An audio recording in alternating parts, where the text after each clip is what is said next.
So many ads. Alright, friends, it's time.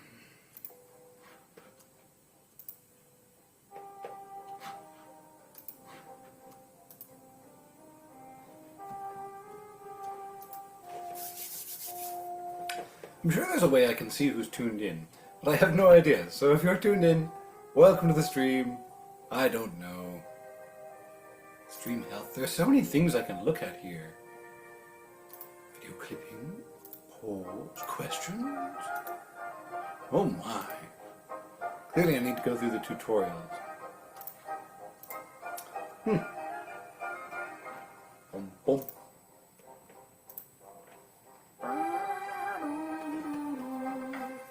Right, I need to stop messing around and get my Instagram ready to go.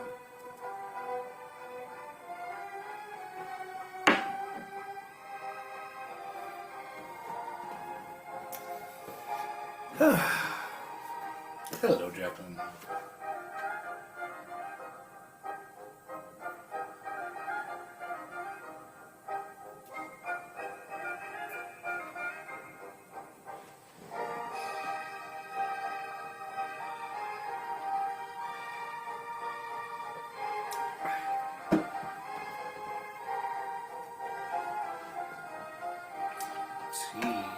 Ooh, I can ask a question.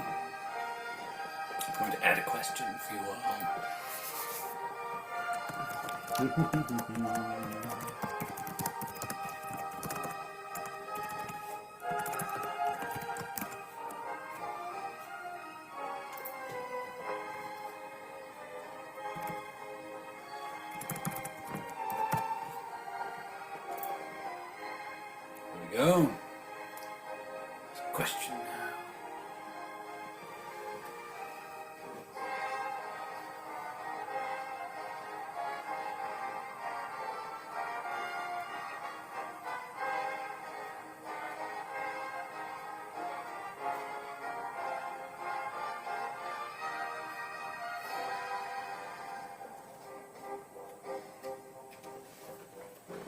Hello, Haley.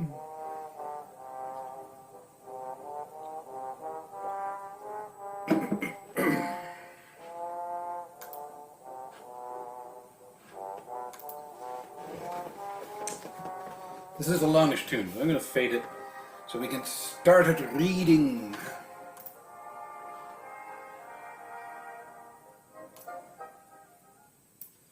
All right. I've been out a lot today, so hello. Hello, Kashif. All right. It is time to start with the final session of Anne of Green Gables. Most recently, Anne has just discovered that she passed the Queen's examinations, and not only that, but that she tied for first with Gilbert Blythe. So, she's over the moon over that and has been celebrating and joyfully enjoying that and has finished her day with a delightful talk with Mrs. Allen. Chapter 33, The Hotel Concert. "Put on your white organdy by all means, Anne," advised Diana decidedly. They were together in the east gable chamber. Outside it was only twilight, a lovely yellowish-green twilight with a clear blue cloudless sky. A big round moon, slowly deepening from her pallid luster into burnished silver, hung over the haunted wood. The air was full of sweet summer sounds, sleepy birds twittering, freakish breezes, faraway voices and laughter. But in Anne's room the blind was drawn, and the lamp lighted, for an important toilette was being made. The east gable was a very different place from what it had been on that night 4 years before, when Anne had felt its barrenness penetrate to the marrow of her spirit with its inhospitable chill. Changes had crept in, Marilla conniving at them resignedly, until it was as sweet and dainty a nest as a young girl could desire. The velvet carpet with the pink roses and the pink silk curtains of Anne's early visions had certainly never materialized, but her dreams had kept pace with her growth, and it is not probable she lamented them. The floor was covered with a pretty matting, and the curtain that softened the high window and fluttered in the vagrant breezes were of pale green art muslin. The walls, hung not with gold and silver brocade tapestry, but with a dainty apple blossom paper, were adorned with a few good pictures given Anne by Mrs. Allen. Mrs. Staty's photograph occupied the place of honour, and Anne made a sentimental point of keeping fresh flowers on the bracket underneath it. Tonight a spike of white lilies faintly perfumed the room like the dream of a fragrance. There was no mahogany furniture, but there was a white painted bookcase filled with books, a cushioned wicker rocker, a toilet table befrilled with white muslin, a quaint gilt-framed mirror with chubby pink cupids and purple grapes painted over its arched top that used to hang in the spare room, and a low white bed. Anne was dressing for a concert at the White Sands Hotel. The guests had got it up in aid of the Charlottetown Hospital and had hunted out all the available amateur talent in the surrounding districts to help it along. Bertha Sampson and Pearl Clay of the White Sands Baptist Choir had been asked to sing a duet. Milton Clark of Newbridge was to give a violin solo. Winnie Adela Blair of Carmody was to sing a Scotch ballad. And Laura Spencer of Spencervale and Anne Shirley of Avonlea were to recite. As Anne would have said at one time, it was an epoch in her life, and she was deliciously athrill with the excitement of it. Matthew was in the seventh heaven of gratified pride over the honour conferred on his Anne, and Marilla was not far behind, although she would have died rather than admit it, and said she didn't think it was very proper for a lot of young folks to be gadding over to the hotel without any responsible person with them. Anne and Diana were to drive over with Jane Andrews and her brother Billy in their double-seated buggy, and several other Avonlea girls and boys were going too. There was a party of visitors expected out from town, and after the concert a supper was to be given to the performers. "Do you really think the organdy will be the best?" queried Anne anxiously. "I don't think it's as pretty as my blue-flowered muslin, and it certainly isn't so fashionable." "But it suits you ever so much better," said Diana. "It's so soft and frilly and clinging. The muslin is stiff and makes you look too dressed up, but the organdy seems as if it grew on you." Anne sighed and yielded.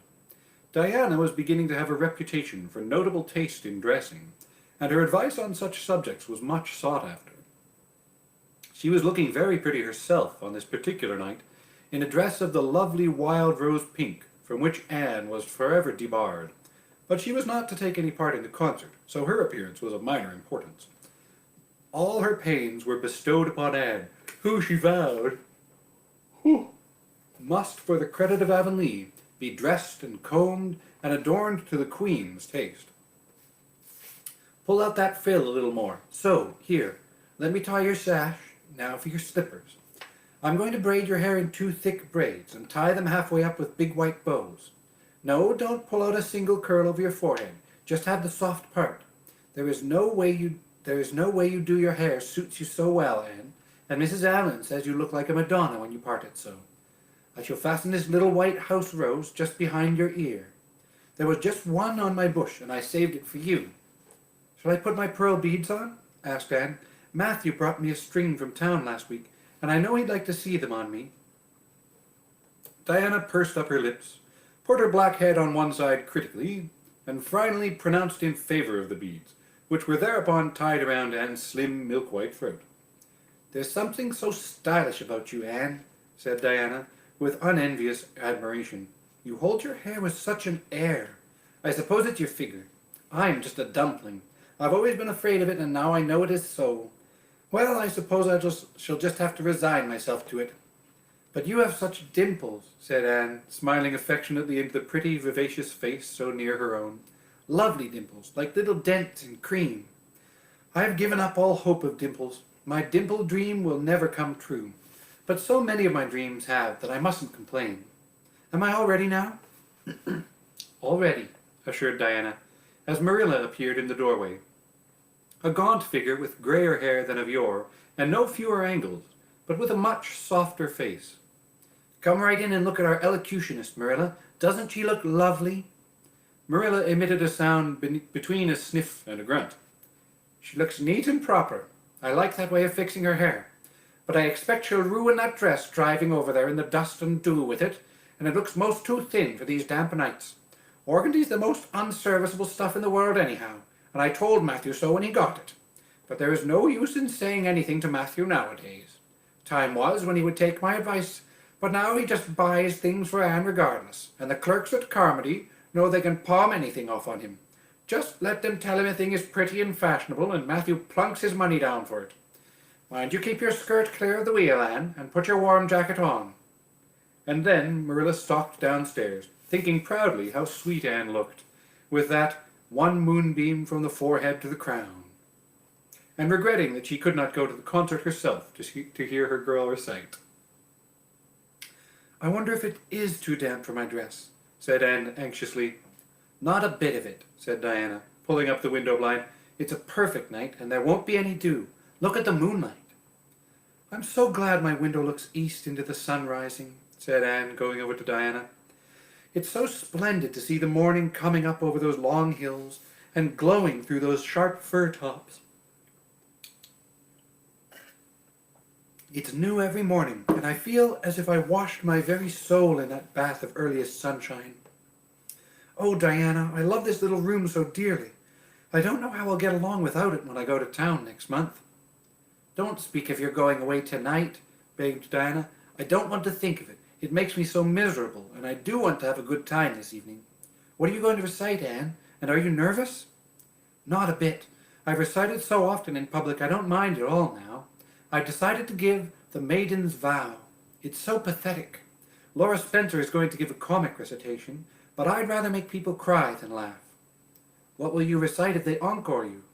They won't dream of encoring me, scoffed Anne, who was not without her own secret hopes that they would, and already visioned herself telling Matthew all about it at the next morning's breakfast table. There are Billy and Jane now. I hear the wheels. Come on. Billy Andrews insisted that Anne should ride on the front seat with him, so she unwillingly climbed up. She would have much preferred to sit back with the girls, where she could have laughed and chattered to her heart's content. There was not much of either laughter or chatter in Billy. He was a big, fat, stolid youth of 20, with a round, expressionless face, and a painful lack of conversational gifts. But he admired Anne immensely, and was puffed up with pride over the prospect of driving to White Sands with that slim, upright figure beside him.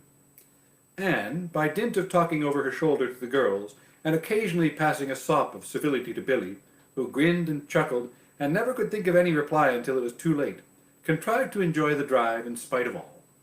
It was a night for enjoyment. The road was full of buggies, all bound for the hotel, and laughter, silver clear, echoed and re-echoed along it. When they reached the hotel, it was a blaze of light from top to bottom. They were met by the ladies of the concert committee, one of whom took Anne off to the performers' dressing room, which was filled with the members of a charlatan symphony club, among whom Anne felt suddenly shy and frightened and countrified. Her dress, which in the east gable had seemed so dainty and pretty, now seemed simple and plain, too simple and plain, she thought, among all the silks and laces that glistened and rustled around her. What were her pearl beads compared to the diamonds of the big handsome lady near her? And how poor her one wee white rose must look beside all the hothouse flowers the others wore. Anne laid her hat and jacket away and shrank miserably into a corner. She wished herself back in the white room at Green Gables. It was still worse on the platform of the big concert hall of the hotel, where she presently found herself. The electric lights dazzled her eyes, the perfume and hum bewildered her. She wished she was sitting down in the audience with Diana and Jane, who seemed to be having a splendid time away at the back. She was wedged in between a stout lady in pink silk and a tall, scornful-looking girl in a white lace dress. The stout lady occasionally turned her head squarely around and surveyed Anne through her eyeglasses, until Anne, acutely sensitive of being so scrutinized, felt that she must scream aloud, and the white-laced girl kept talking audibly to her next neighbor about the country bumpkins and rustic bells in the audience, languidly anticipating such fun from the displays of local talent on the program. Anne believed that she would hate that white-laced girl to the end of life. Unfortunately for Anne, a professional elocutionist was staying at the hotel and had consented to recite. She was a lithe, dark-eyed woman in a wonderful gown of shimmering gray stuff, like woven moonbeams, with gems on her neck and in her dark hair. She had a marvelously flexible voice and wonderful power of expression. The audience went wild over her selection. Anne, forgetting all about herself and her troubles for the time, listened with rapt and shining eyes. But when the recitation ended, she suddenly put her hands over her face. She could never get up and recite after that. Never. Had she ever thought she could recite? Oh, if she were only back at Green Gables. At this unpropitious moment, her name was called. Somehow Anne, who did not notice the rather guilty little start of surprise the white-lace girl gave, and would not have understood the subtle compliment implied therein if she had, got on her feet and moved dizzily out to the front. She was so pale that Diana and Jane down in the audience clasped each other's hands in nervous sympathy. Anne was the victim of an overwhelming attack of stage fright. Often as she had recited in public, she had never before faced such an audience as this, and the sight of it paralyzed her energies completely. Everything was so strange, so brilliant, so bewildering. The rows of ladies in evening dress, the critical faces, the whole atmosphere of wealth and culture about her. Very different from this, the plain benches at the debating club, filled with the homely, sympathetic faces of friends and neighbors. These people, she thought, would be merciless critics. Perhaps, like the white-lace girl, they anticipated amusements from her rustic efforts. She felt hopelessly, helplessly ashamed and miserable. Her knees trembled, her heart fluttered, a horrible faintness came over her. Not a word could she utter, and the next moment she would have fled from the platform despite the humiliation which, she felt, must ever after be her portion if she did so. But suddenly, as her dilated, frightened eyes gazed out of the audience, she saw Gilbert Blythe away at the back of the room, bending forward with a smile on his face. A smile which seemed to Anne at once triumphant and taunting. In reality, it was nothing of the kind. Gilbert was merely smiling with appreciation of the whole affair in general, and of the effect produced by Anne's slender white form and spiritual face against the background of palms in particular. Josie Pye, whom he had driven over, sat beside him, and her face was both triumphant and taunting. But Anne did not see Josie, and would not have cared if she had. She drew a long breath and flung her head up proudly, courage and determination tingling over her like an electric shock. She would not fail before Gilbert Blythe. He should never ever be able to laugh at her. Never. Her fright and nervousness vanished, and she began her recitation, her clear, sweet voice reaching to the farthest corner of the room without a tremor or a break. Self-possession was fully restored to her, and in the reaction from that horrible moment of powerlessness, she recited as she had never done before. When she finished, there were bursts of honest applause. Anne, stepping back to her seat, blushing with shyness and delight, found her hand vigorously clasped and shaken by the stout lady in pink silk. "My dear, you did splendidly," she puffed. "I've been crying like a baby. Actually, I have. There, they're encoring you. They're bound to have you back." "Oh, I can't go," said Anne confusedly. "But yet I must, or Matthew will be disappointed. He said they would encore me." "Then don't disappoint Matthew," said the pink lady, laughing.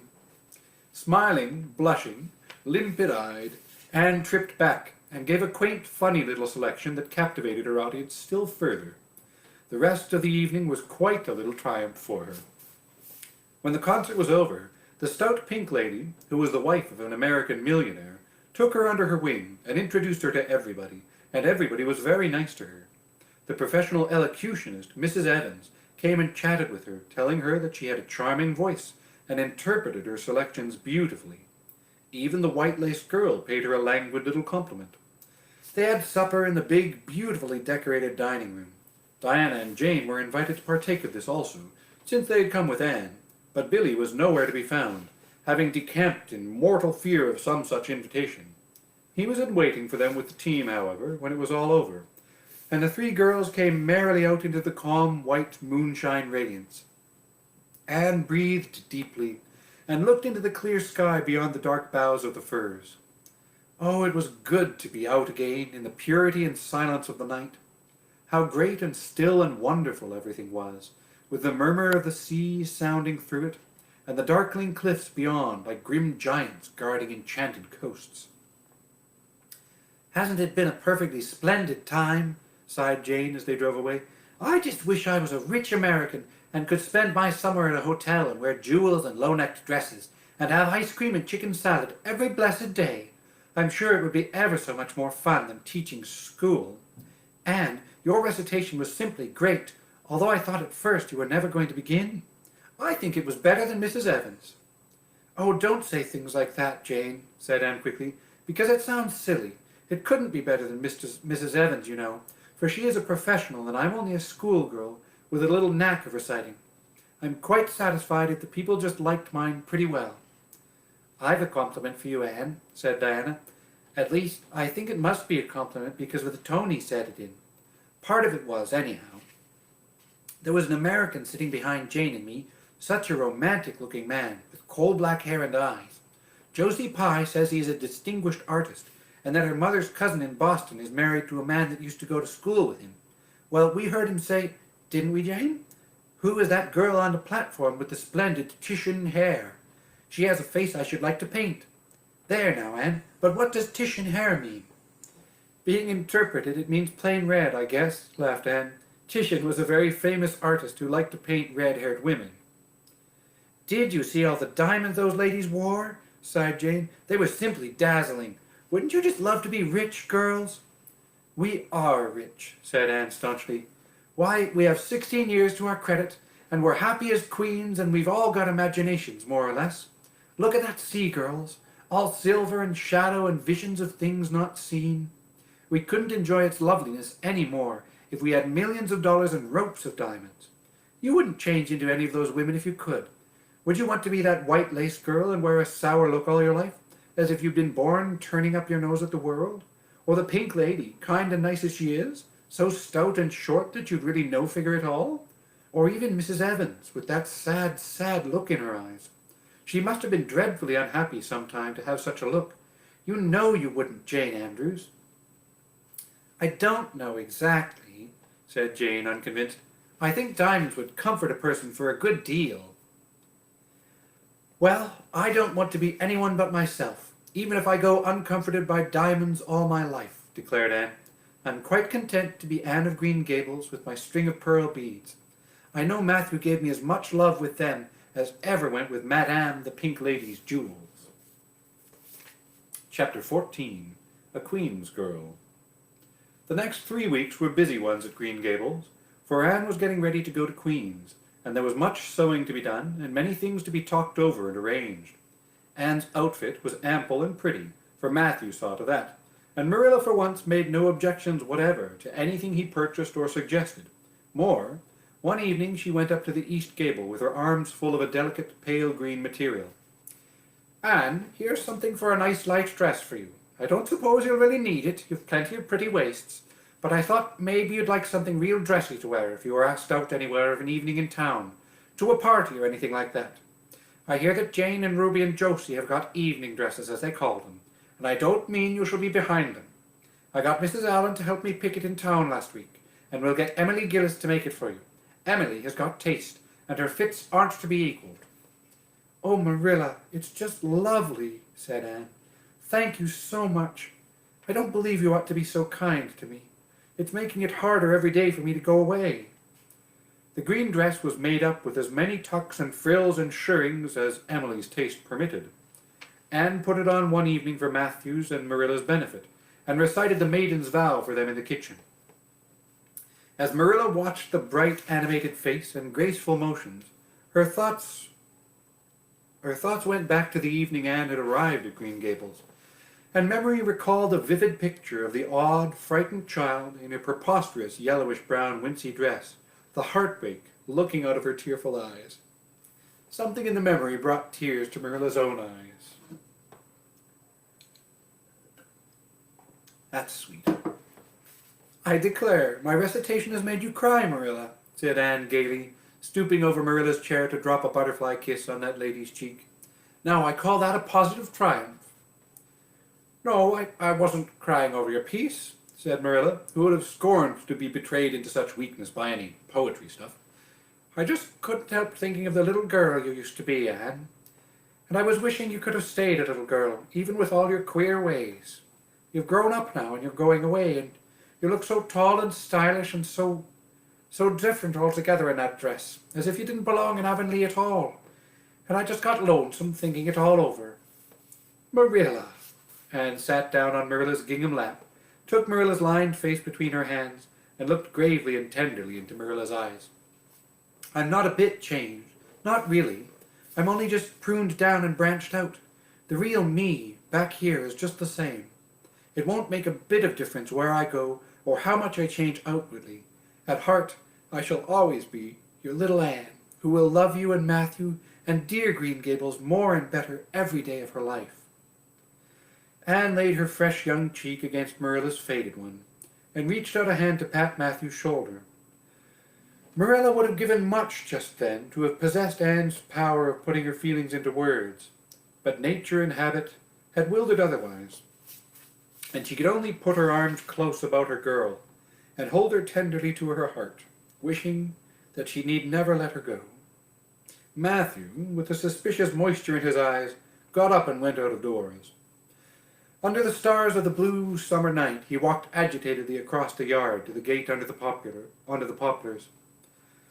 Well now, I guess she ain't been much spoiled, he muttered proudly. I guess my putting in my oar occasional never did much harm after all. She's smart and pretty, and loving too, which is better than all the rest. She had been a blessing to us, and there never was a luckier mistake than what Mrs. Spencer made. If it was luck, I don't believe it was any such thing. It was providence, because the Almighty saw we needed her, I reckon.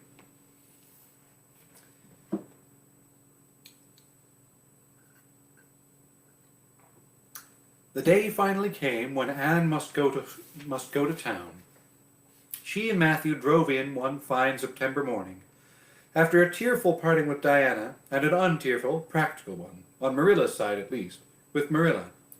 But when Anne had gone, Diana dried her tears and went to a beach picnic at White Sands with some of her Carmody cousins, where she contrived to enjoy herself tolerably well, while Marilla plunged fiercely into unnecessary work and kept at it all day long with the bitterest kind of heartache, the ache that burns and gnaws and cannot wash itself away in ready tears. But that night, when Marilla went to bed, acutely and miserably conscious that the little gable room at the end of the hall was untenanted by any vivid young life, and unstirred by any soft breathing, she buried her face in her pillow and wept for her girl in a passion of sobs that appalled her when she grew calm enough to reflect how very wicked it must be to take on so about a sinful fellow creature. Oh, that just gets me here when you see how much Marilla and Matthew love Anne and how much she loves them. That just makes me happy.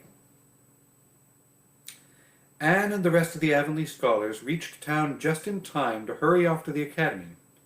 That first day passed pleasantly enough in a whirl of excitement, meeting all the new students, learning to know the professors by sight, and being assorted and organized into classes. Anne intended taking up the second-year work, being advised to do so by Miss Stacy. Gilbert Blythe elected to do the same. This meant getting a first-class teacher's license in 1 year instead of 2 if they were successful, but it also meant much more and harder work. Jane, Ruby, Josie, Charlie, and Moody Spurgeon, not being troubled with the stirrings of ambition, were content to take up the second-class work. Second-year work, second-class work, difference. Anne was conscious of a pang of loneliness when she found herself in a room with 50 other students, not one of whom she knew, except the tall brown-haired boy across the room, and knowing him in the fashion she did not help her much, as she reflected pessimistically. Yet she was undeniably glad that they were in the same class. The old rivalry could still be carried on, and Anne would hardly have known what to do if it had been lacking. Page 278. Just going to blow my nose. The choking up and the tears are getting to me. That and some seasonal allergies.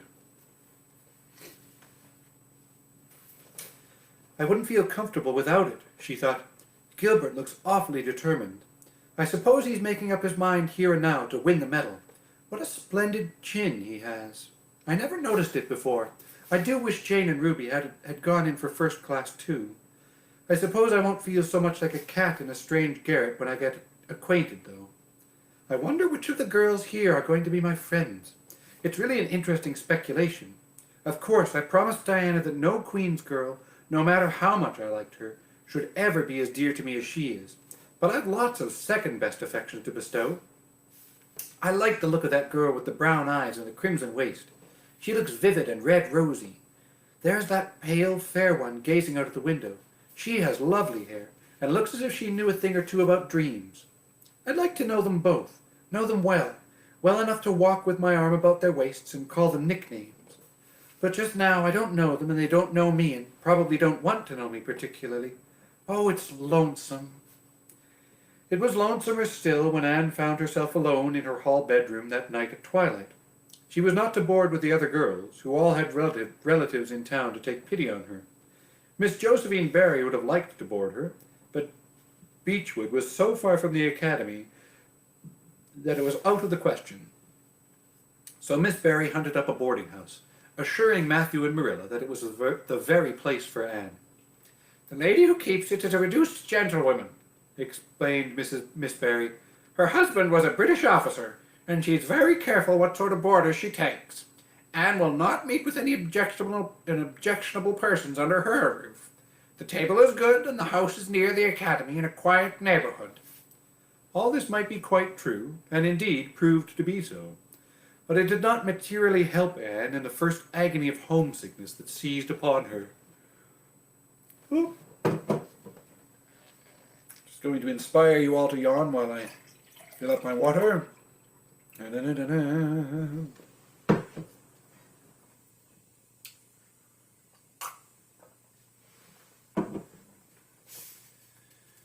She looked dismally about her narrow little room, with its dull-papered, pictureless walls, its small iron bedstead and empty bookcase, and a horrible choke came into her throat as she thought of her own white room at Green Gables, where she would have the pleasant consciousness of a great green still outdoors, of sweet peas growing in the garden, of moonlight falling on the orchard, of the brook below the slope and the spruce boughs tossing in the night wind beyond it, of a vast starry sky and the light from Diana's window shining out through the gap in the trees.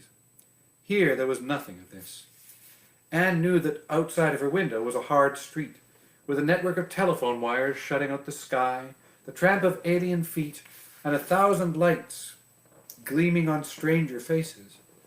She knew that she was going to cry, and fought against it. "I won't cry. It's silly and weak. There's the third tear splashing down by my nose. There are more coming. I must think of something funny to stop them. But there's nothing funny except what is connected with Avonlea, and that only makes things worse. 4, 5. I'm going home next Friday, but that seems 100 years away. Oh, Matthew is nearly home by now, and Marilla is at the gate looking down the lane for him. 6, 7, 8. Oh, there's no use in counting them. They're coming in a flood presently. I can't cheer up. I don't want to cheer up. It's nicer to be miserable." The flood of tears would have come, no doubt, had not Josie Pye appeared at that moment. In the joy of seeing a familiar face, Anne forgot that there had never been much love lost between her and Josie. As a part of Avonlea life, even a Pye was welcome. "I'm so glad you came up," Anne said sincerely. "You've been crying," remarked Josie with aggravating pity. "I suppose you're homesick. Some people have so little self-control in that respect. I've no intention of being homesick, I can tell you. Town's too jolly after that poky old Avonlea. I wonder how I have even existed there for so long. You shouldn't cry, Anne. It isn't becoming, for your nose and eyes get red, and then you seem all red. I had a perfectly scrumptious time in the academy today. Our French professor is simply a duck. His mustache would give you kerwallops of the heart. Have you anything eatable around, Anne? I'm literally starving. Ah, I guessed likely Marilla'd load you up with cake. That's why I called round. Otherwise, I'd have gone to the park to hear the band play with Frank Stockley. He boards the same place as I do, and he's a sport. He noticed you in class today and asked me who the red-headed girl was. I told him you were an orphan that the Cuthberts had adopted, and nobody knew very much about what you'd been before that." Anne was wondering if, after all, solitude and tears were not more satisfactory than Josie Pye's companionship, when Jane and Ruby appeared, each with an inch of Queen's colour ribbon, purple and scarlet, pinned proudly to her coat. As Josie was not speaking to Jane just then, she had to subside into comparative harmlessness.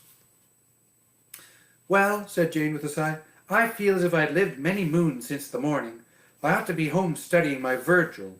That horrid old professor gave us 20 lines to start in on tomorrow, but I simply couldn't settle down to study tonight. Anne, methinks I see the traces of tears.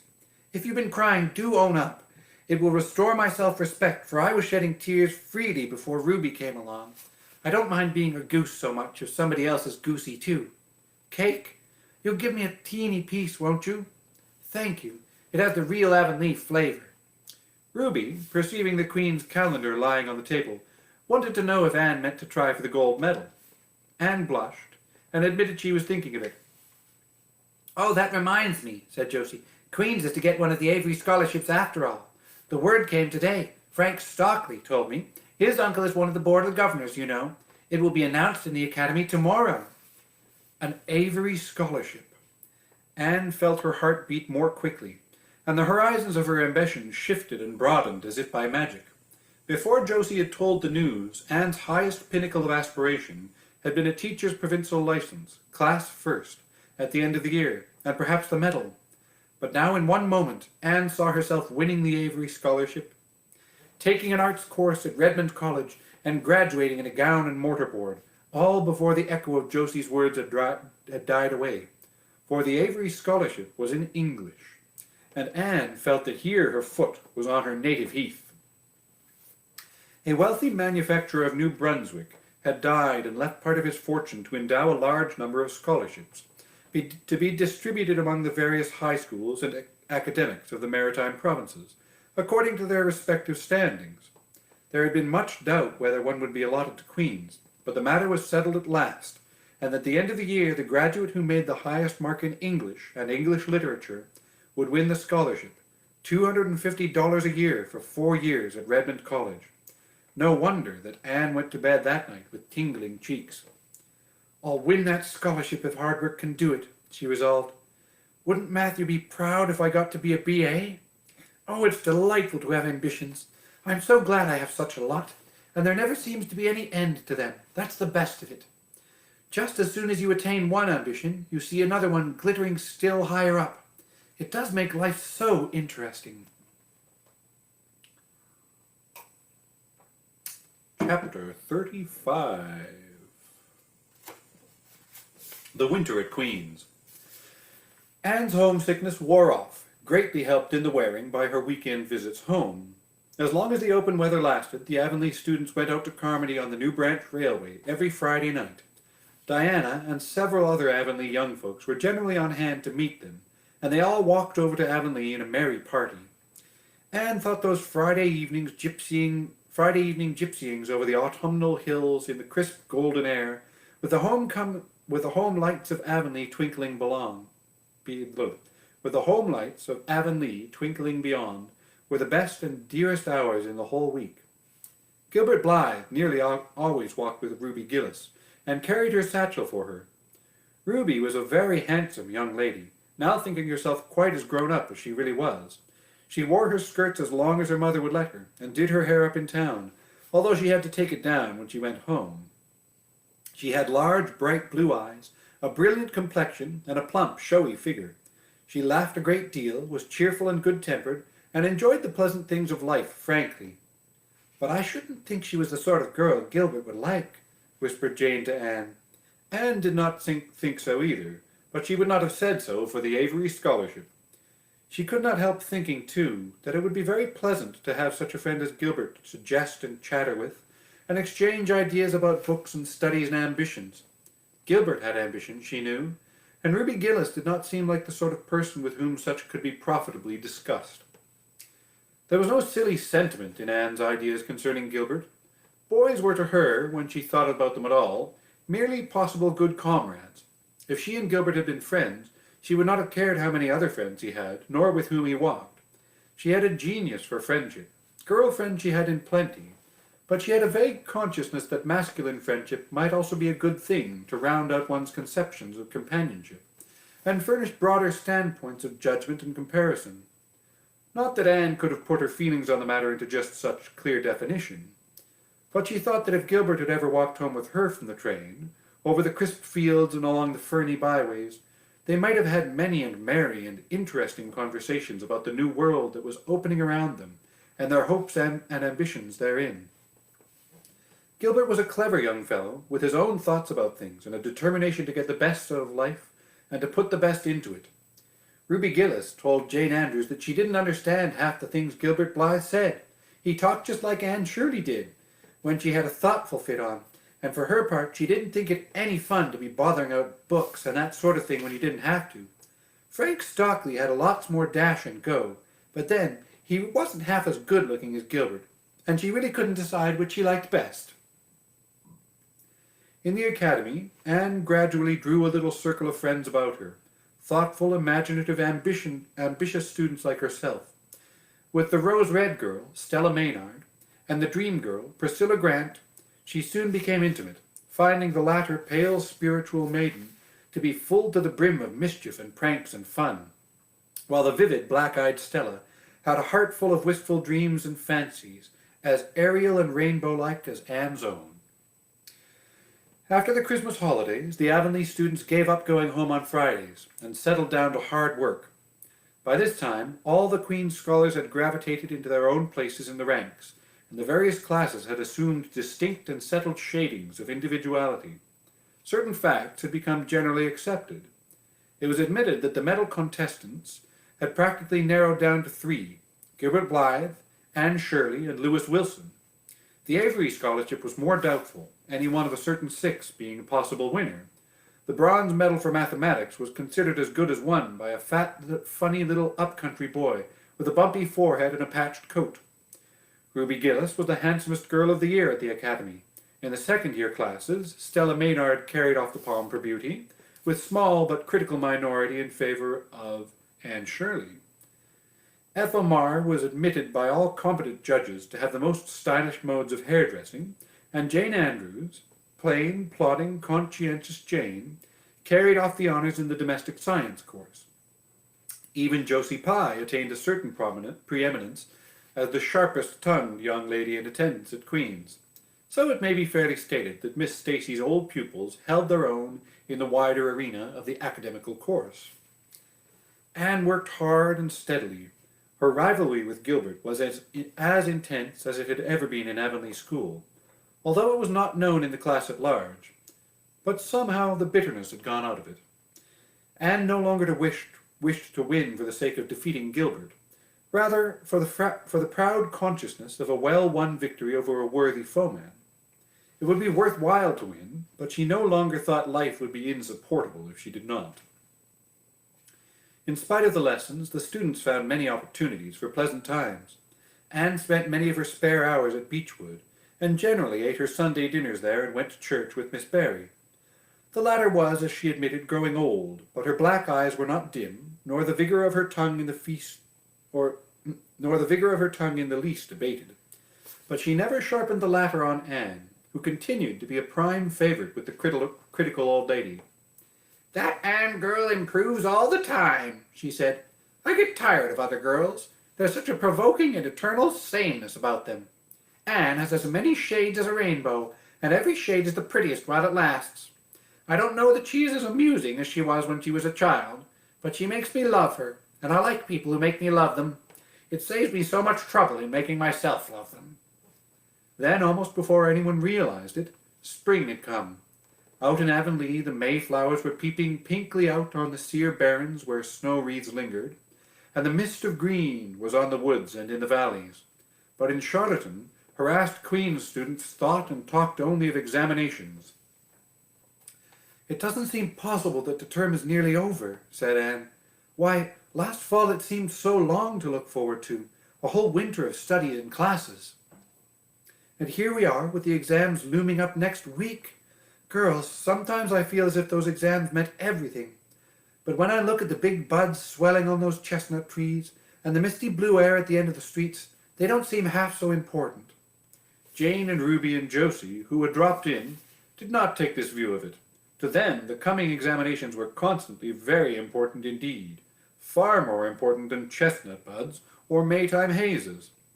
It was all very well for Anne, who was sure of passing at least, to have her moments of belittling them, But when your whole future depended on them, as the girls truly thought theirs did, you could not regard them philosophically.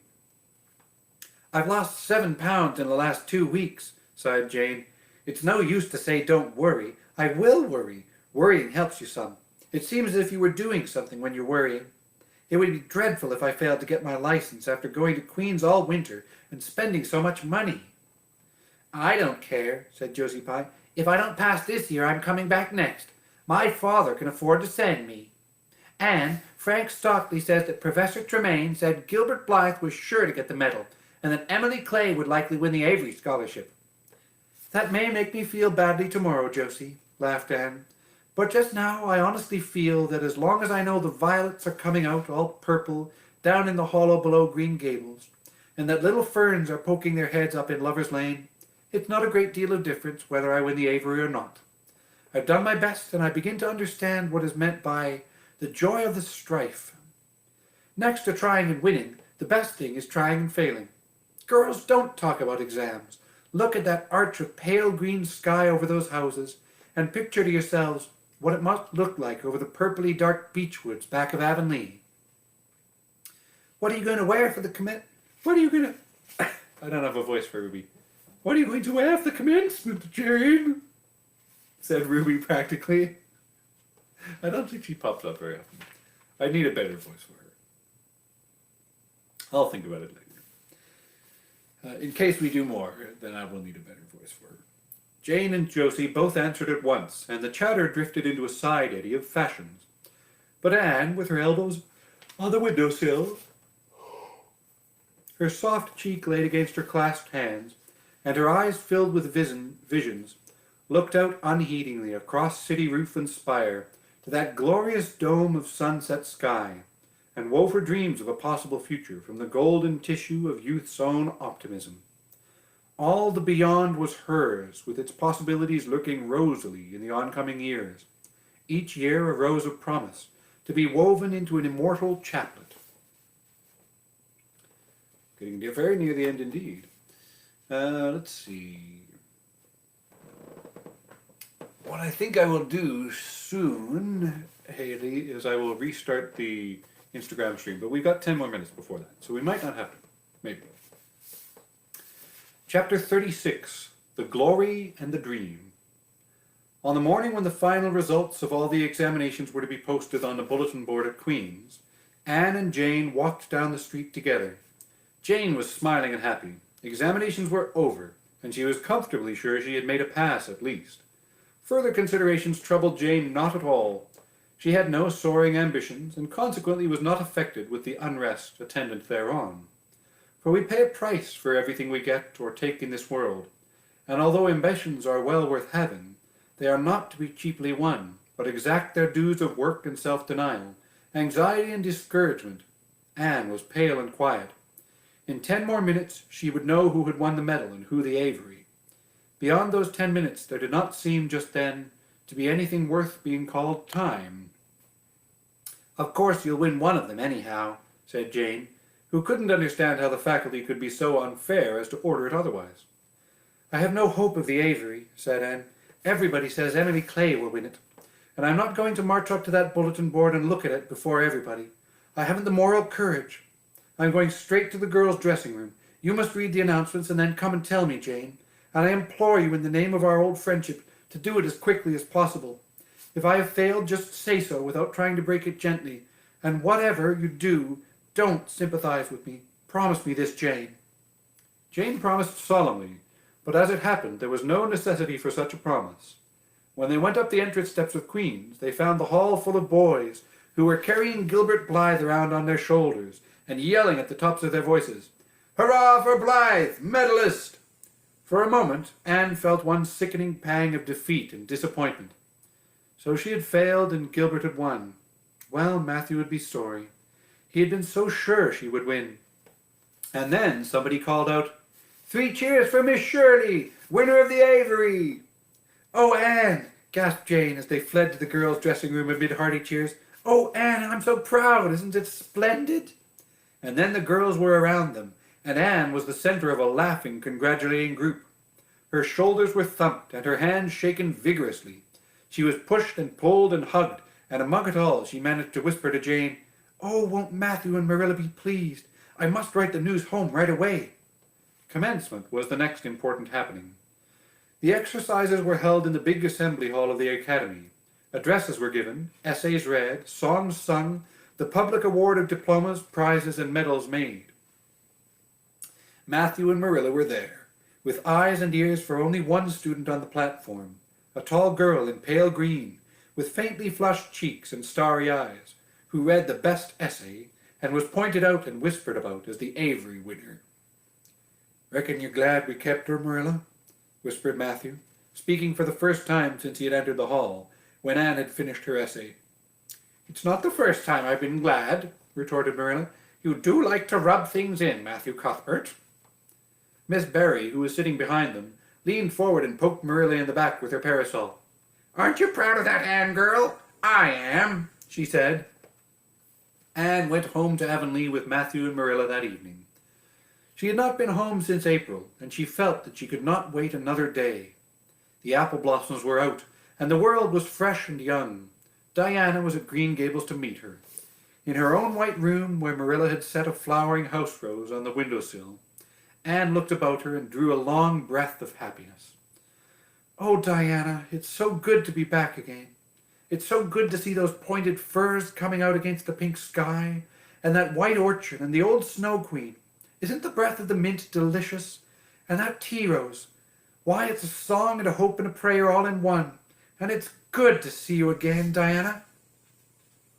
"I thought you liked that Stella Maynard better than me," said Diana reproachfully. "Josie Pye told me you did. Josie said you were infatuated with her." Anne laughed and pelted Diana with the faded June lilies of her bouquet. "Stella Maynard is the dearest girl in the world except one, and you are that one, Diana," she said. "I love you more than ever, and I have so many things to tell you. But just now I feel as if it were joy enough to sit here and look at you. I'm tired, I think, tired of being studious and ambitious. I mean to spend at least 2 hours tomorrow lying out in the orchard grass, thinking of absolutely nothing." "You've done splendidly, Anne. I suppose you won't be teaching now that you won the Avery." "No, I'm going to Redmond in September. Doesn't it seem wonderful? I'll have a brand new stock of ambition laid in by that time after 3 glorious golden months of vacation. Jane and Ruby are going to teach. Isn't it splendid to think we all got through, even to Moody Spurgeon and Josie Pye?" "The Newbridge trustees have offered Jane their school already," said Diana. "Gilbert Blythe is going to teach too. He has to.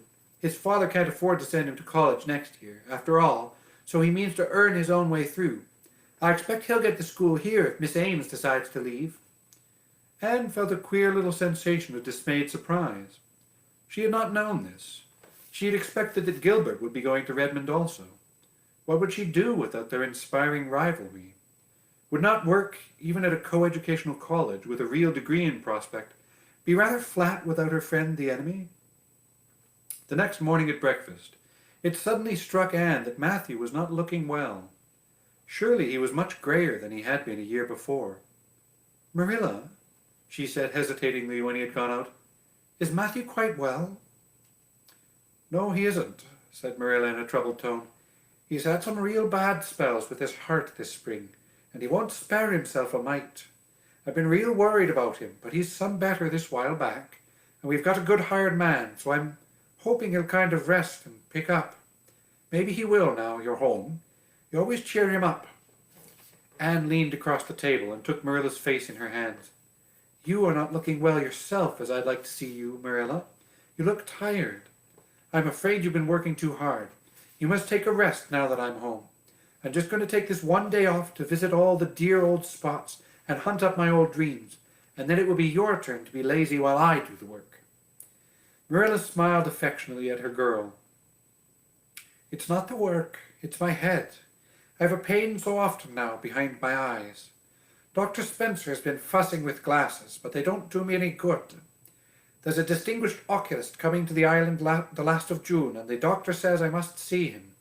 I guess I'll have to. I can't read or sew with any comfort now. Well, Anne, you've done real well at Queen's, I must say. To take the first-class license in 1 year and win the Avery scholarship, Well, well, Mrs. Lynde says pride goes before a fall, and she doesn't believe in the higher education of women at all. She says it unfits them for the woman's true sphere. I don't believe a word of it.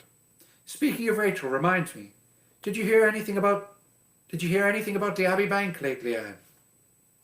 I heard that it was shaky, answered Anne. Why? That's what Rachel said. She was up here one day last week and said there was some talk about it. Matthew felt real worried. All we have saved is in that bank, every penny. I wanted Matthew to put it in the savings bank in the first place, but old Mr. Abbey was a great friend of his father's, and he'd always banked with him. Matthew said any bank with him at the head of it was good enough for anybody. I think he's only been its nominal head for many years, said Anne. He's a very old man. His nephews are really at the head of the institution. Well, when Rachel told us that, I wanted Matthew to draw our money right out, and he said he'd think of it. But Mr. Russell told him yesterday that the bank was all right. Anne had her good day in the companionship of the outdoor world. She never forgot that day. It was so bright and golden and fair, so free from shadow and so lavish of blossom. Anne spent some of its rich hours in the orchard. She went to the Dryad's Bubble in Willowmere and Violet Vale. She called at the manse and had a satisfying talk with Mrs. Allen. And finally, in the evening, she went with Matthew for the cows, through Lover's Lane to the back pasture. The woods were all gloried through with sunset, and the warm splendor of it streamed down through the hill gap in the west. Matthew walked slowly with bent head. Anne, tall and erect, suited her springing step to his. You've been working too hard today, Matthew, she said reproachfully. Why won't you take things easier? Well, now, I can't seem to, said Matthew, as he opened the yard gate to let the cows through. It's only that I'm getting old, Anne, and keep forgetting it. Well, I've always worked pretty hard, and I'd rather drop in harness. If I'd been the boy you sent for, said Anne wistfully, I'd be able to help you so much now, and spare you in 100 ways. I could find it in my heart to wish I had been, just for that. Well, now, I'd rather have you than a dozen boys, Anne, said Matthew, patting her hand.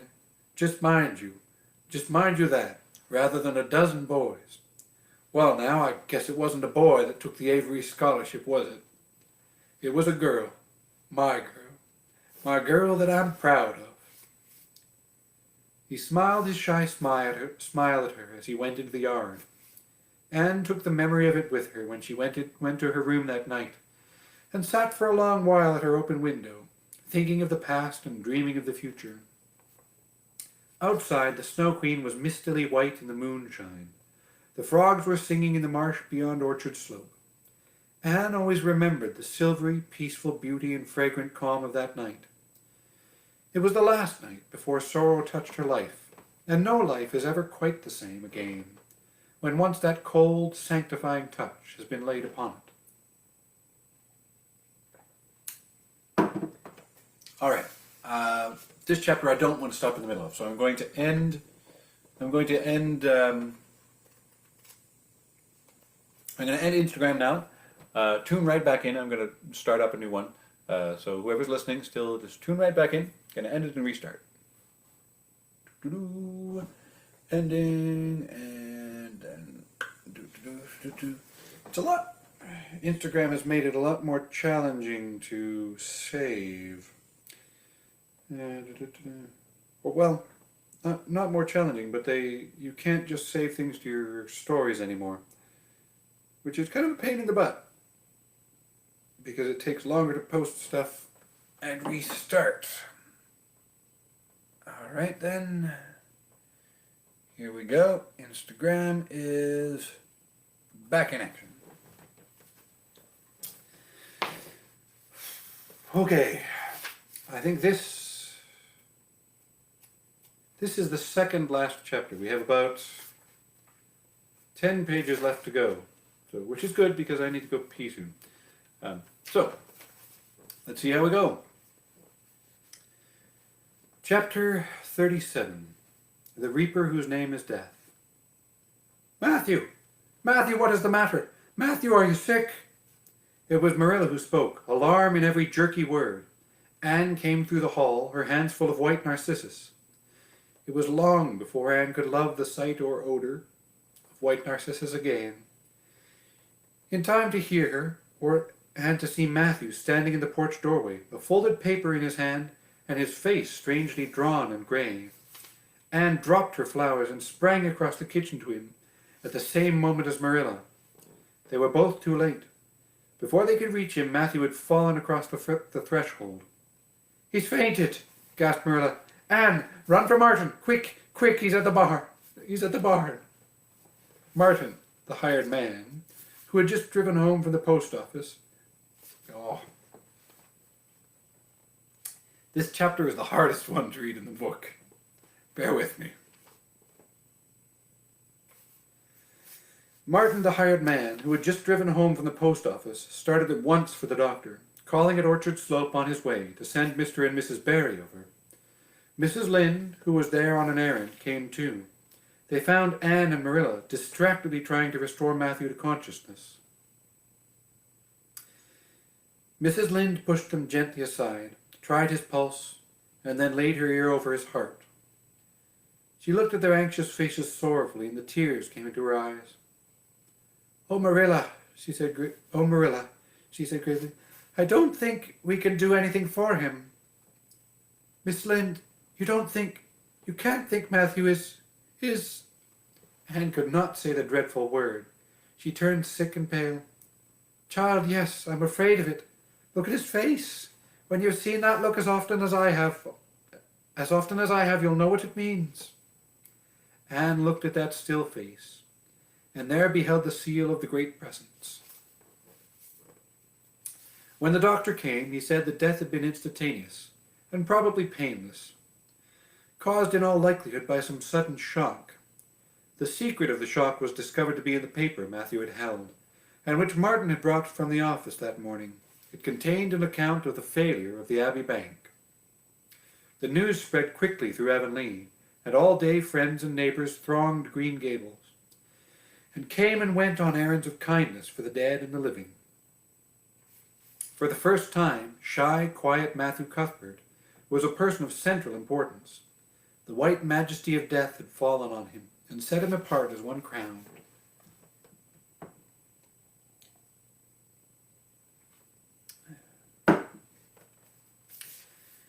When the calm night came softly down over Green Gables, the old house was hushed and tranquil. In the parlor lay Matthew Cuthbert in his coffin, his long grey hair framing his placid face, on which there was a little kindly smile as if he but slept, dreaming pleasant dreams. There were flowers about him, sweet old-fashioned flowers which his mother had planted in the homestead garden in her bridal days, and for which Matthew had always had a secret wordless love. Anne had gathered them. I'm sorry. This is just a very challenging chapter to read. All of the emotions. Anne had gathered them and brought them to him, her anguished, tearless eyes burning in her white face. It was the last thing she could do for him. The Barrys and Mrs. Lynde stayed with them that night.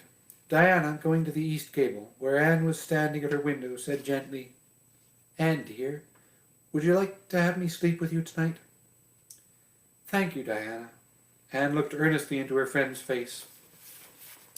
"I think you won't misunderstand me when I say I want to be alone. I'm not afraid. I haven't been alone 1 minute since it happened, and I want to be. I want to be quite silent and quiet and try to realize it. I can't realize it.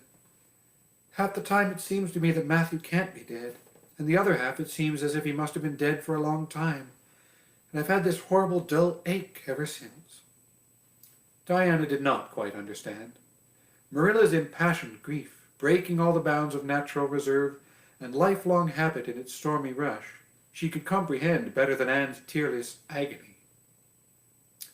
But she went away kindly, leaving Anne alone to keep her first vigil with sorrow.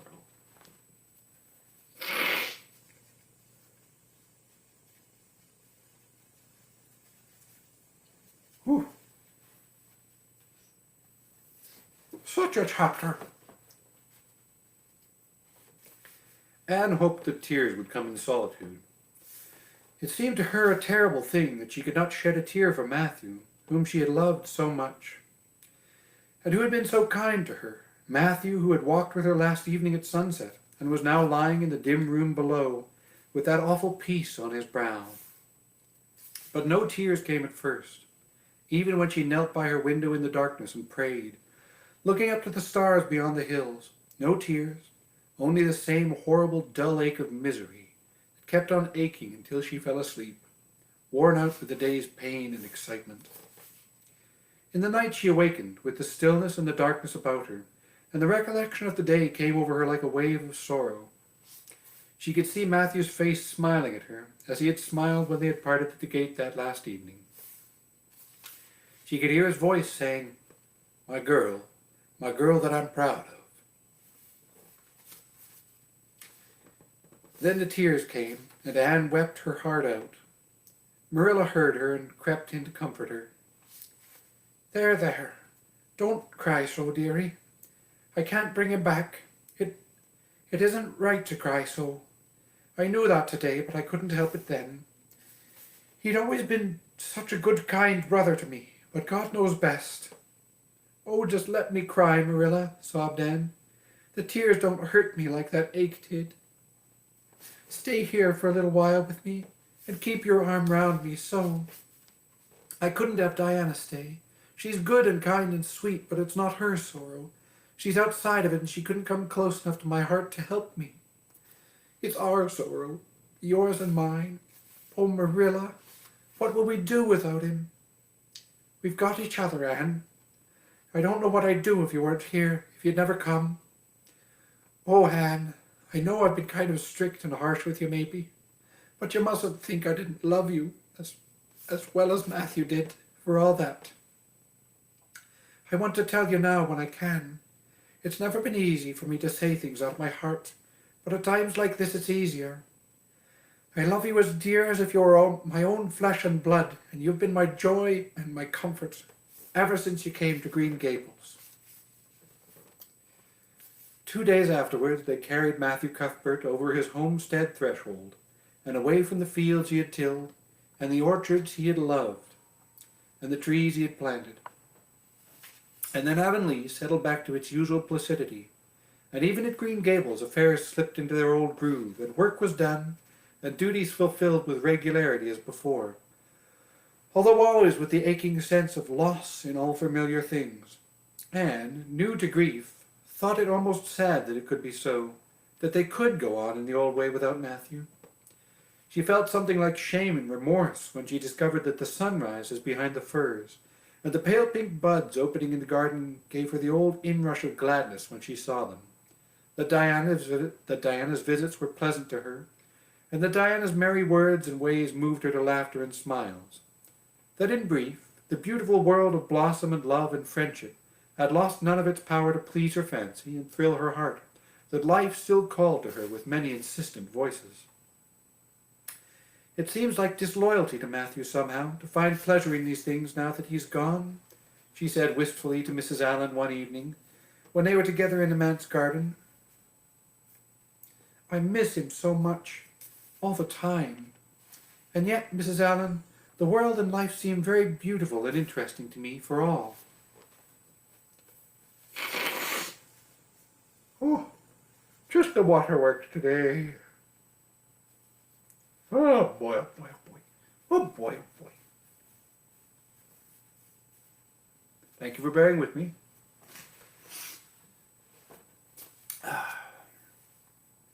Today, Diana said something funny, and I found myself laughing. I thought when it happened I could never laugh again, and it somehow seems as if I oughtn't to.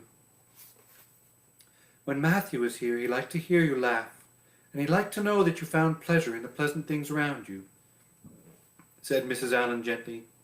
He is just away now, and he likes to know it just the same. I am sure we should not shut our hearts against the healing influences that nature offers us, but I understand your feeling. I think we all experience the same thing. We resent the thought that anything can please us when someone we love is no longer here to share the pleasure with us. and we almost feel as if we were unfaithful to our sorrow when we find our own interest in life returning to us. I was down to the graveyard to plant a rose bush on Matthew's grave this afternoon, said Anne dreamily. I took a slip of that little white Scotch rose bush his mother liked. His mother brought up from Scotland long ago. Matthew always liked those roses the best. They were so small and sweet on their thorny stems. It made me feel glad that I could plant it by his grave, as if I were doing something that must please him in taking it there to be near him. I hope he has roses like them in heaven. Perhaps the souls of all those little white roses that he has loved so many summers were all there to meet him. I must go home now. Marilla is all alone, and she gets lonely at twilight. She will be lonelier still, I fear, when you go away to college. Anne did not reply. She said good night and went slowly back to Green Gables. Marilla was sitting on the front doorsteps, and Anne sat down beside her. The door was open behind them, held back by a big pink conch shell with hints of sea sunsets in its smooth inner convolutions. All the feels. I know! So many feels. I get really emotionally invested in books, which I think is not a bad thing. Anne gathered some sprays of pale yellow honeysuckle and put them in her hair. She liked the delicious hint of fragrance, as of some aerial benediction, above her every time she moved. Dr. Spencer was here while you were away, Marilla said. He says that the specialist will be in town tomorrow, and he insists that I must go in and have my eyes examined. I suppose I'd better go and have it over. I'll be more than thankful if the man can give me the right kind of glasses to suit my eyes. You won't mind staying here alone while I'm away, will you? Martin will have to drive me in, and there's ironing and baking to do. I shall be all right. Diana will come over for company for me. I shall attend to the ironing and baking beautifully. You needn't fear that I'll starch the handkerchiefs or flavour the cake with liniment. Marilla laughed. What a girl you were for making mistakes in them days, Anne. You were always getting into scrapes. I did used to think you were possessed. Do you mind the time you dyed your hair? Yes, indeed. I shall never forget it, smiled Anne, touching the heavy braid of hair that was wound about her shapely head. I laugh a little now sometimes when I think what a worry my hair used to be to me. But I don't laugh much, because it was a very real trouble then. I did suffer terribly over my hair and my freckles. My freckles are really gone, and people are nice enough to tell me my hair is auburn now.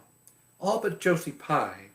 She informed me yesterday that she really thought it was redder than ever, or at least my black dress made it look redder, and she asked me if people who had red hair ever got used to having it. Marilla, I've almost decided to give up trying to like Josie Pye. I've made what I would once have called a heroic effort to like her, but Josie Pye won't be liked. Josie is a pie, said Marilla sharply, so she can't help being disagreeable. I suppose people of that kind serve some useful purpose in society, but I must say I don't know what it is any more than I know the use of thistles. Is Josie going to teach? No, she's going back to Queen's next year. So are Moody Spurgeon and Charlie Sloane. Jane and Ruby are going to teach, and they've both got schools. Jane at Newbridge and Ruby at some place up west. Gilbert Blythe is going to teach too, isn't he? Yes, briefly. What a nice-looking young fellow he is, said Marilla absently. I saw him in church last Sunday, and he seemed so tall and manly. He looks a lot like his father did at the same age. John Blythe was a nice boy. We used to be real good friends, he and I. People called him my beau. Anne looked up with swift interest. Oh, Marilla, and what happened? Why didn't you? We had a quarrel. I wouldn't forgive him when he asked me to. I meant to after a while, but I was sulky and angry, and I wanted to punish him first. He never came back. The Blythes were all mighty independent, but I always felt rather sorry. I've always kind of wished I'd forgiven him when I had the chance. So you've had a bit of romance in your life too, said Anne softly. Yes, I suppose you might call it that. You wouldn't think so to look at me, would you? But you never can tell about people from their outsides. Everybody has forgot about me and John. I'd forgotten myself. But it all came back to me when I saw Gilbert last Sunday. All right, bear with me for a minute. I really need to pee. So I'm going to just take a tiny break. I'll be back in like a minute.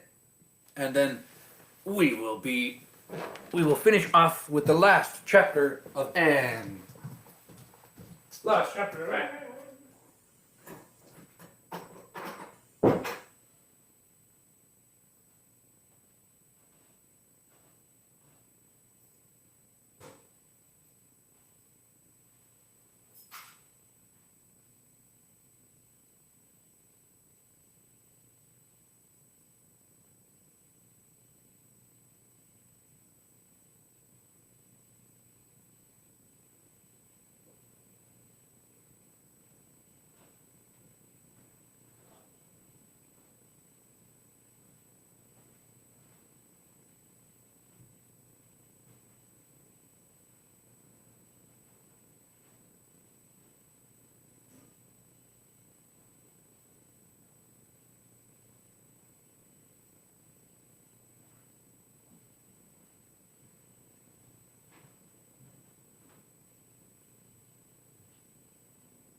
All right. Back to business for one final chapter.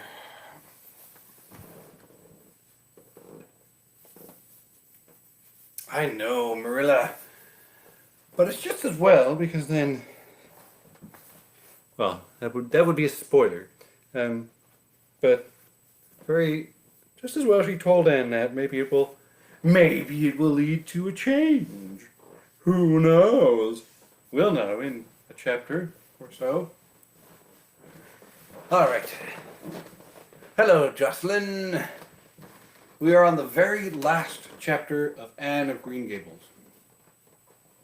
Chapter 38, The Bend in the Road. Marilla went to town the next day and returned in the evening.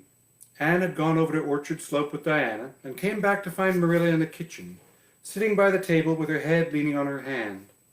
Something in her dejected attitude struck a chill to Anne's heart. She had never seen Marilla sit limply inert like that.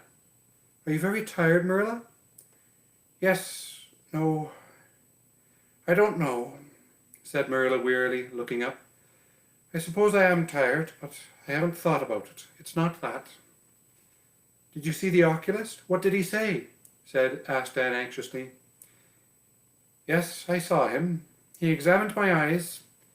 He said that if I give up all reading and sewing entirely, and any kind of work that strains the eyes, and if I'm careful not to cry, and if I wear the glasses he's given me, he thinks my eyes may not get any worse, and my headaches will be cured.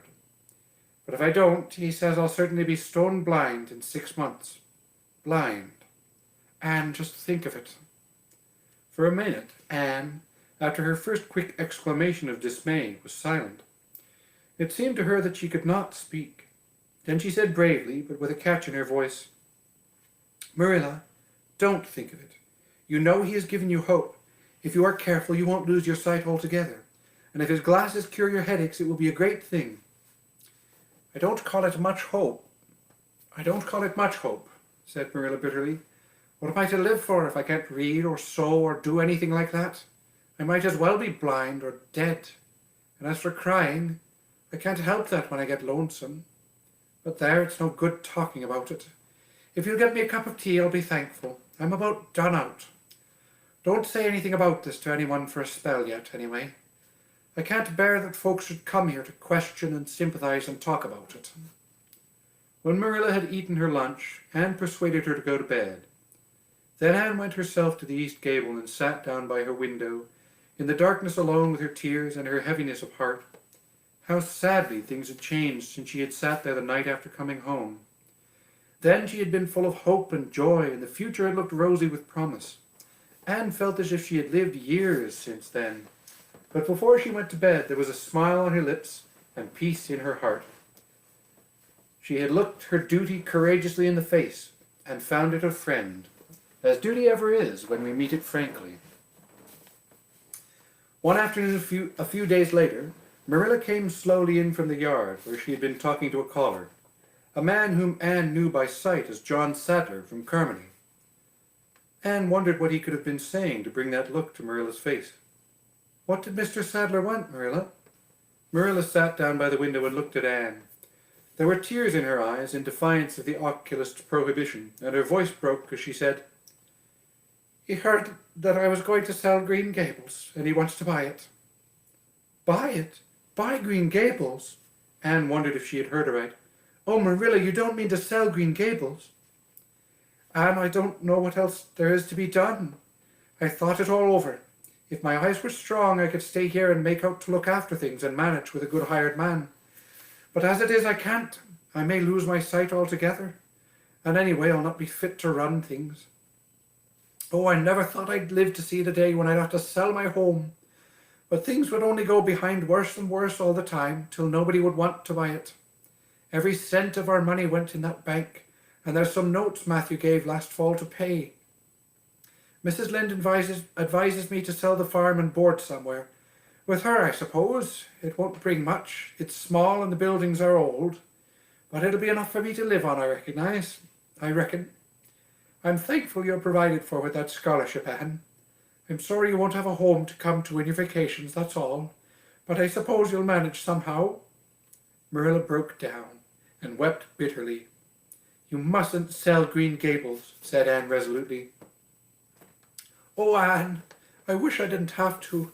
But you can see for yourself, I can't stay here alone.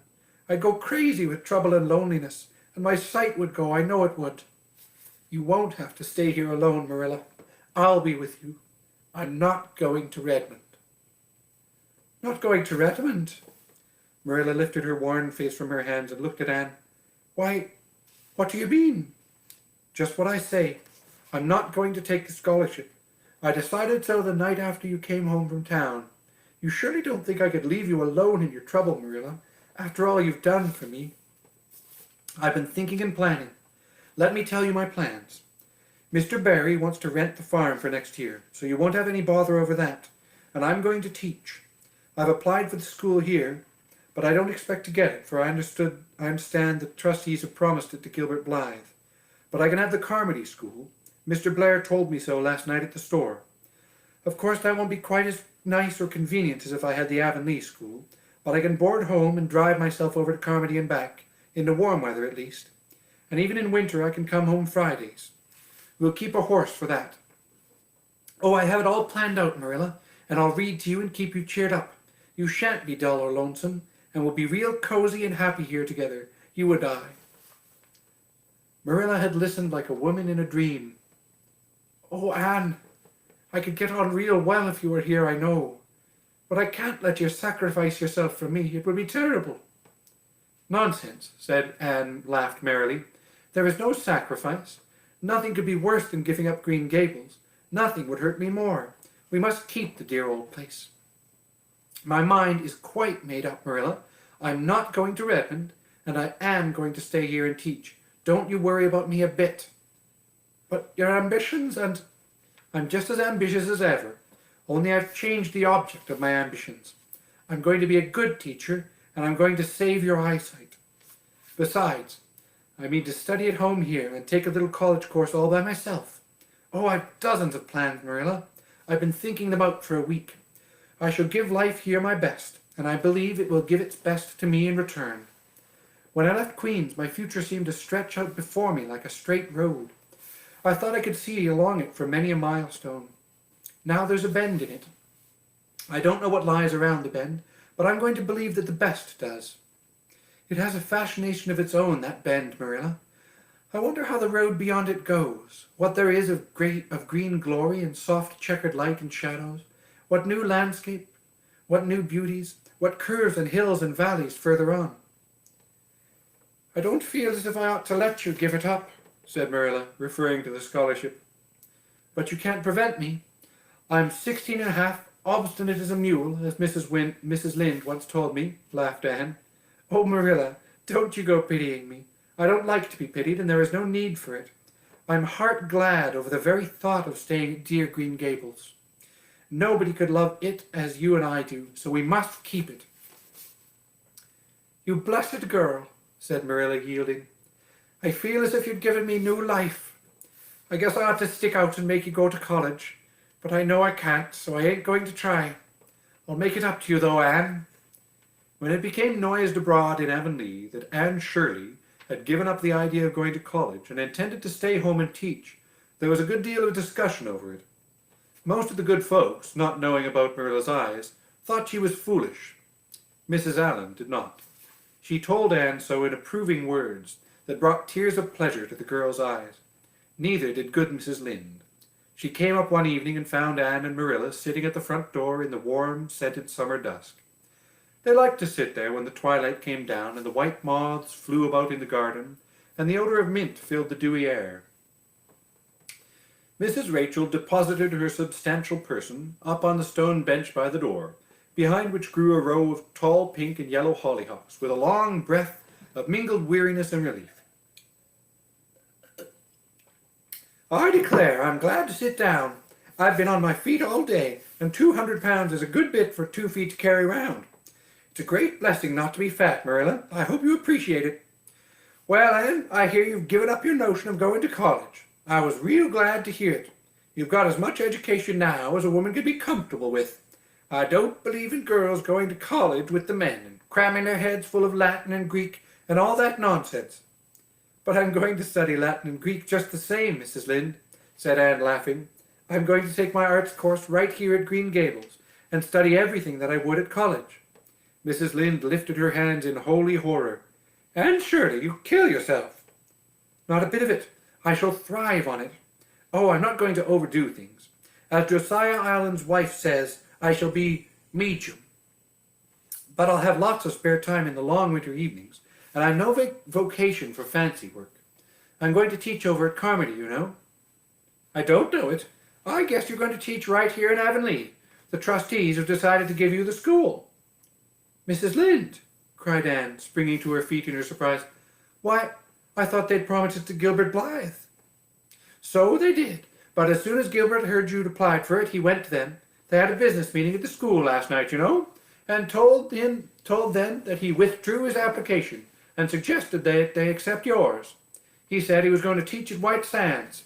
Of course, he gave up the school just to oblige you because he knows how much you wanted to stay with Marilla. And I must say, I think it was real kind and thoughtful in him. That's what.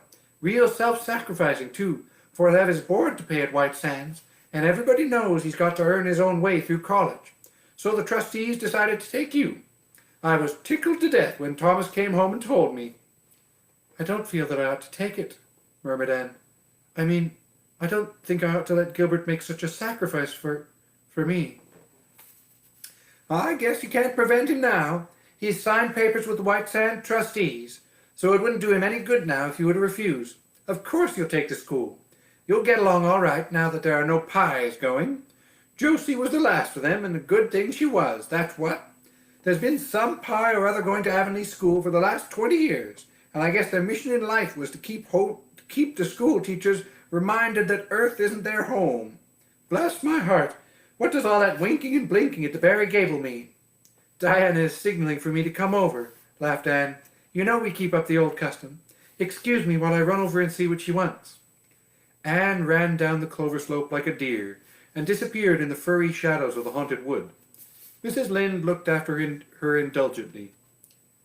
There's a good deal of the child about her yet in some ways. There's a good deal more of the woman about her in others, retorted Marilla, with a momentary return of her old crispness. But crispness was no longer Marilla's distinguishing characteristic. As Mrs. Lynde told her Thomas that night, Marilla Cuthbert has got mellow, that's what. Anne went to the little Avonlea graveyard the next evening to put fresh flowers on Matthew's grave and water the Scotch rosebush. She lingered there until dusk, liking the peace and calm of the little place, with its poplars whose rustle was like low, friendly speech, and its whispering grasses growing at will among the graves. When she finally left it and walked down the long hill that sloped to the lake of shining waters, it was past sunset, and all Avonlea lay before her in a dreamlike afterlight, a haunt of ancient peace. There was a freshness in the air, as of a wind that had blown over honey-sweet fields of clover.